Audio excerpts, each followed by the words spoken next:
අයිබෝන් හැම කෙනෙකුටම දැන් ලබන 27 වෙනිදා වෙනකොට ඔයාලට මාර්ගගත ක්‍රමය නැත ඔන්ලයින් ඔස්සේ ඔයාලට විශ්වවිද්‍යාල අයදුම් කරන්න සති 3ක කාලයක් ඉදිරියට ලැබෙනවා. ඒකම මෙවර කැම්පස් පොත මම හිතන්නේ ඉක්මනින්ම තව දවස් 3-4කින් නිකුත් කරයි. එතකොට විශේෂයෙන්ම දැනුවත් විය යුතුයි මොකක්ද මහපොළ ශිෂ්‍යත්වය ලබන්න සුදුසුකම් ටික සපුරගන්නේ කොහොමද කියන එක. එකක් තමයි දැන් ප්‍රධානම දේ ඇත්තටම අඩු ආදායම් වුණත් මොනවා වුණත් ඔබ සුදුසුකම් ලබන්නේ මෙන්න මේ වැරැද්ද ඔබ කරලා තිබ්බොත් ඔය විශ්වවිද්‍යාලවලට අයදුම් කරද්දී ඔයාගේ පාඨමාලා ටික පෙළගස්සන විදිය වැරදි වුණොත් එහෙම ඔබට ඒක නොලැබී යන්න පුළුවන්. මෙන්න මේක පැහැදිලි කරන්න ඕනේ. ඒ තමයි දැන් මහපොළ ශිෂ්‍යත්වයක ඔයාට හිමිකම් කියන්න පුළුවන් වෙන්නේ ඔයා මුල් අවස්ථාවේදී පළමු වටය තුලම නෝමල් ඉන්ටේක් කියන වටයේදී ඔයා විශ්වවිද්‍යාලයකට තේරුණොත් පමණයි ඔයාට මහපොළ ශිෂ්‍යාධාරය ලබන්න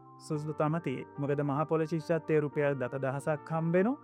ඒ වගේම ශිෂ්‍යාධාරය රුපියල් 9,000ක් හම්බෙනවා. එතකොට අර මේ ගොඩක් දරුවෝ මේක අර මේ දන්නේ නැතිකම නිසා මේ ගැන දැනුවත් නොවීම නිසා සමහරලාට මහපොළ ශිෂ්‍යත්වය ලබන්න සුදුසුකම් තිබ්බත් එයාට මහපොළ ශිෂ්‍යත්වය මගහැරෙන්න පුළුවන්. මොකද මේක හැම අවුරුද්දකම වෙනවා දරුවා හරියට පාඨමාලා ටික තමන්ගේ මේ කෝස් ටික අනුපිළිවෙලට ඒ කියන්නේ පෙළගස්සපු නැති නිසා. ඒ කියන්නේ ඒකේ අඩුව. ඒ කියන්නේ ඔයාගේ පාඨමාලා ටික දරුවනේ පෙළගස්වන්න ඕන.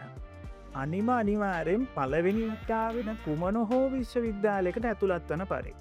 පස්සේ ඔයා දන්නවා නෝමල් ඉන්ටේක් එකෙන් පස්සේ ඔයාට අපි ඔය කියන වේකන්සි ස්ටේට්ස් අපි ඔය තවත් කියනවා මොනවාද බෝට්ටුවට. එතකොට මේ බෝට්ටුවට වලින් එහෙම නැත්නම් වේකන්සි ස්ටෙප් වලින් ටික ටික ඉදිරියට ඔයාට එන්න පුළුවන් ඔයාගේ කැමැතිම පාඨමාලාවට. හැබැයි ඔයා අමතක කරන්න එපා ඔයාගේ ඉසඩ් ලකුණට අනුව ඔයාව තේරෙන්න පුළුවන් වෙන විදියට පළවෙනි වටෙන්ම කුමන හෝ විශ්වවිද්‍යාලයකටනේ තේරෙන්න පුළුවන් වෙන විදියට ඔයා පුරව ගත්තොත් තමයි මේක නිවැරදිව ඔයාට මහපොළ ශිෂ්‍යත්වය ලබන්න සුදුසුකම පළවෙනි සුදුසුකම ලැබේ. මොකද නැත්තම් ඔයාට මහපොළ ශිෂ්‍යත්වය මග ඇරෙන්න පුළුවන්.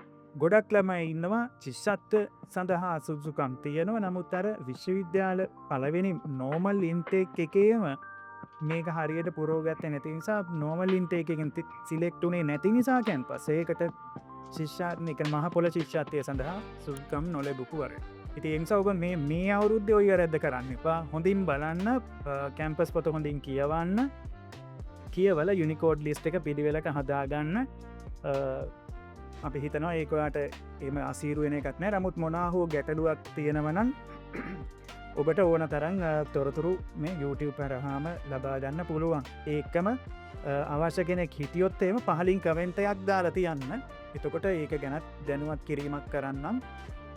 මේකෙදි ඇත්තට මේක ගොඩක් අය කතා නොකරන තැනක් මේ මහපොළ ශිෂ්‍යත්වය කොහොමද මේ මග ඇරෙන්නේ දරුවන්ට මෙන්න මේ යුනිකෝඩ් ලිස්ට් එක හරහා ඒක මග හැරීමේ හැකියාව තියෙනවා. ඒ හින්දායි මේ ගැන දැනුවත් කරේ. එහෙනම් හොඳින් අධ්‍යයනය කරන්න කැම්පස් පොත අරගෙන හොඳට අධ්‍යයනය කරලා ඔබේ මනාපය පරිදි පාඨමාලා ටික යුනිකෝඩ්ස් කිව්වේ යුනිවර්සිටි කෝඩ්ස් ටික පාඨමාලා ටික කෝඩ් ටික හරියට පෙළගස්සගෙන දෙතුන් වතාවක් චෙක් කරලා තමයි ඊට පස්සේ ඔන්ලයින් තමයි වාට මේක ඇප්ලයි කරන්නත් තියෙන්නේ. ඒ නිසා වරද්දව ගන්න එපා. මොනවා හෝ ගැටලුවක් තියෙනවා නම් ඔයාලට පුළුවන් පහලින් කමෙන්ට් සෙක්ෂන් එකේ දාලා තියන්න. එතකොට අපි ඒ වෙනුවෙන් ඔයාට දැනුවත් කිරීමක් කරන්නම්. හරියනම් පොයි ටික තමයි ළමයි දැනුවත් කරන්න තිබ්බේ. එහෙනම් හැමෝටම තෙරුවන් සරණයි.